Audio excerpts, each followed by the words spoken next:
Okay, so let's move to color mixing and color use.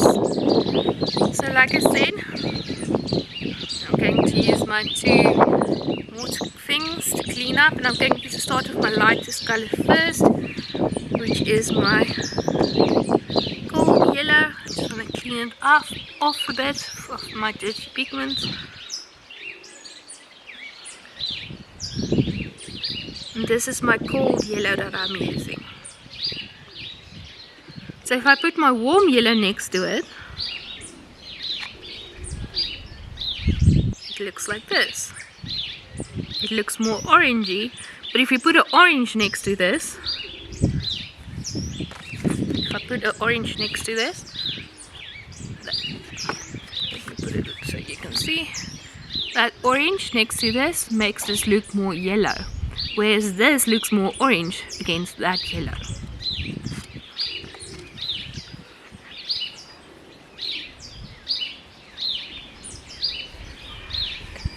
So I'm going to try and remember to use my cool colors this side and my warm colors this side.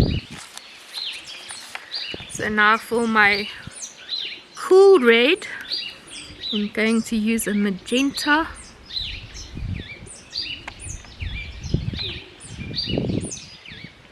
You can also go read up on CMYK versus orange RGB.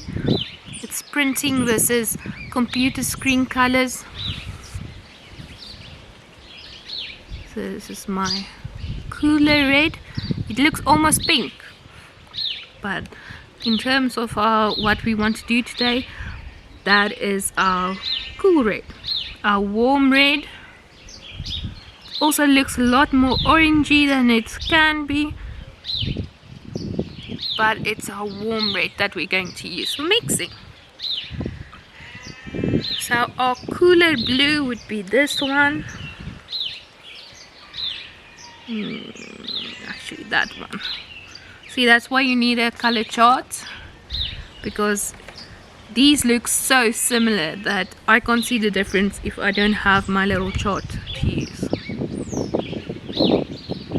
My cooler blue, you can see it's a not brighter blue, but it's more to the green side than the other blue that we will be using. This is almost a neutral blue, if I can say that. And if we then use our warm blue,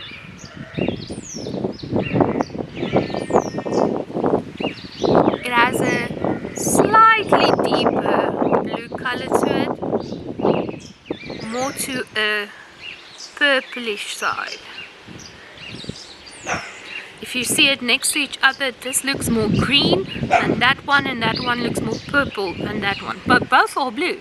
Both of these are considered reds, and both of these considered yellows. But because they have undertones of cool, of warm, it makes it look different. So what happens now, if I mix my cold blue, yellow with my cold magenta,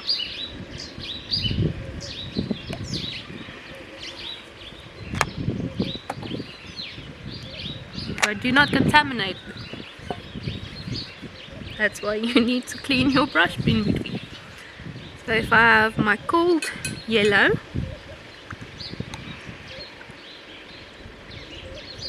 with my cold red, I get an orange like this. What happens if I use that same yellow, but I take my warm red?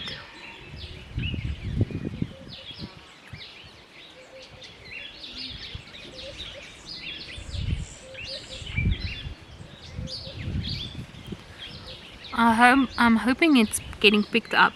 But do you see that there's a slight difference? Let's make this one a bit more red. It's very minimal, but there's a slight difference. This one is a bit more orangey, where this is a bit more red. Your oranges is not as particularly the problem. It's more when you start to mix your greens and your purples where you do not get as vibrant colors. So let's make a nice vibrant purple, purplish color.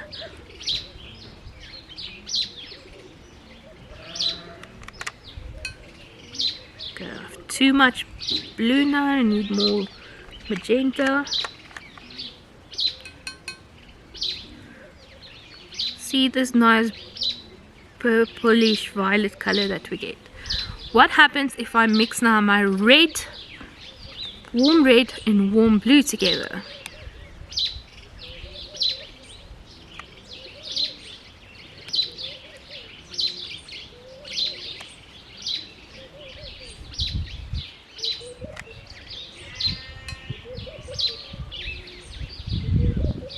I still get a purple. It's a beautiful color, but it's a more muted grayish undertone. You can see that that's a very bright purple, violet color, where this is a very gray, somber kind of purplish color. Let's make that swatches bigger so it's more easily seen next to each other. I really hope this picks up on my screen.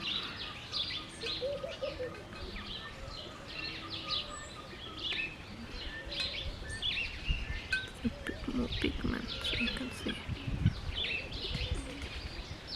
You can see it's a more, even if I put more red in it, it's never going to be as vibrant as that purple.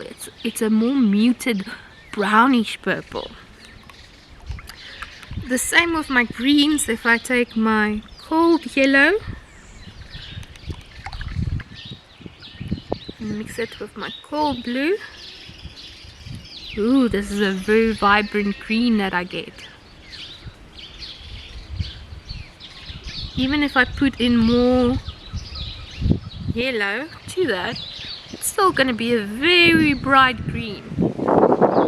So what happens if I use my warmer colors? So I have my yellow, I have my blue. Let's put in more yellow, that's too much blue pigment. Do you see the difference? It's a stark difference, I would say. It's a mossy, more natural green. Not that this green is not natural, but I would say this green is more likely to be found in the landscape than that green. So even if you now cross mix, go exercise, go experiment. What happens if I mix this color and this color and that color and that color? You don't need more than these 6 colors actually, because if I take now the green that I made here and I go mix it with my opposite red color,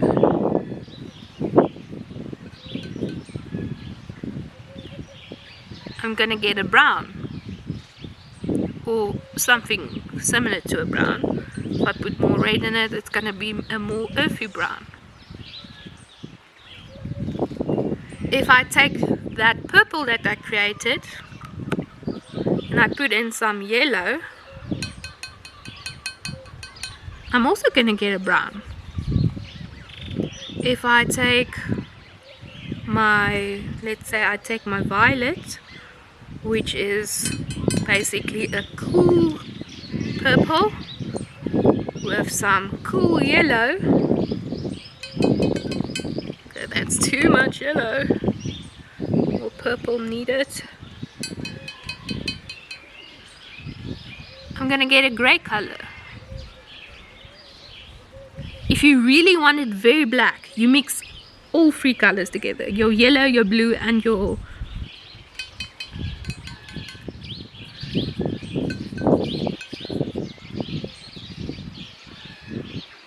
it's also brown.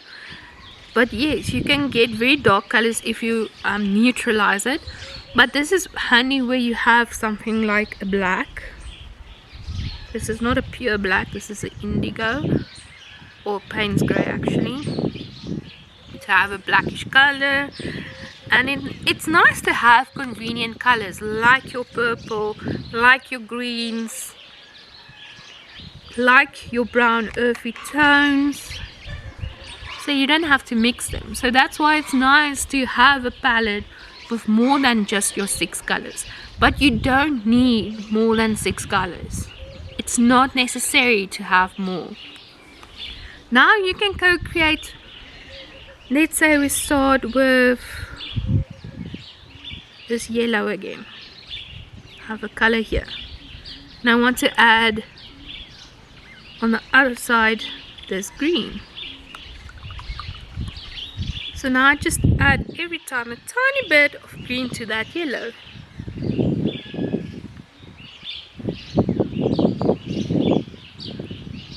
And you can see the different mixes that you can get with just the 2 colors that you have. So there's so much possibility in the colors that you do have in your palette to make other different colors, and it's all about experimenting.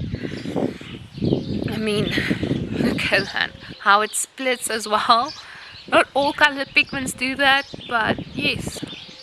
So go have fun with creating colors in your palettes and mixing your colors for the subject you want to draw.